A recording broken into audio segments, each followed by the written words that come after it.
I'm Hunter McGrady, model, designer, and activist. And I'm here to talk about everything, from body confidence and feminism to politics and the planet. Because remember, we're all worthy. Today I'm chatting with Shauna Rae, star of the new TLC show, I Am Shauna Rae. Shauna has an inspiring story to tell. After being diagnosed at just 6 months old with an aggressive form of brain cancer, Shauna underwent rounds of chemotherapy that stunted her growth. Some might see this as a setback, but this 22-year-old is determined to gain her independence, all while living life in the body of an 8-year-old girl.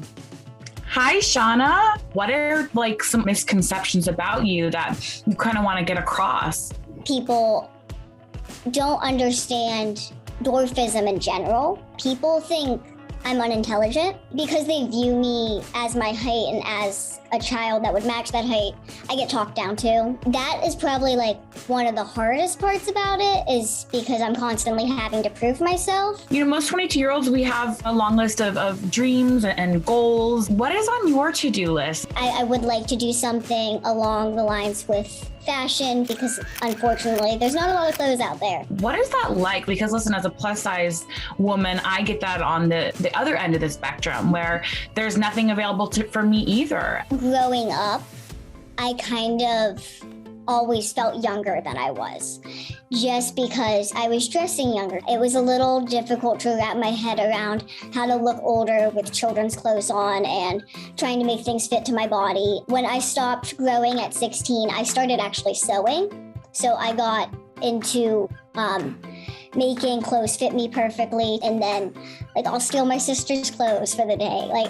She can't steal them back if I fix them. So you and your sisters had a really beautiful, lighthearted approach to dating. And they set up an online dating profile for you. I started dating, I think, really around your age too. It's a wild ride. I'm so curious. Teenage years was a little simpler just because I grew up in this small knit kind of community. Everyone knew about me, and so guys were attracted to me. I dated in high school because of what my sisters did with the online dating. I have realized that online dating isn't for me because I need an in-person interaction. Because I don't drive, the guys I date come out to me. I don't make them meet my parents right away. We don't go far from my house. Any guy that suggests that I go further, I kind of have red flags about, just because if you're concerned about my safety, then that's a really good sign for me. You've been really open about your fertility, and you shared that if doctors told you that you couldn't have kids, that you would be angry.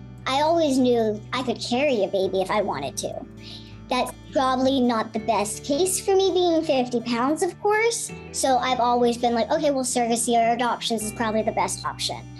And knowing that chemo can affect my entire chance of having a baby just takes away something that I don't even know if I want. I love how you are thinking about those things. What support systems do you have in place that really protect your mental health? I do have a therapist. I make sure at the end of the day, when I put my head on that pillow, I don't hold anyone else's thoughts in my head.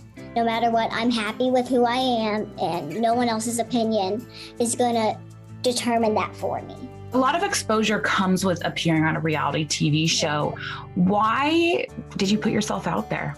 I'm not doing it for me. I'm doing it for people like me, people who feel different, people who feel alone, people who need that support. I'm here. I want to be there for people. I'm so excited to continue watching.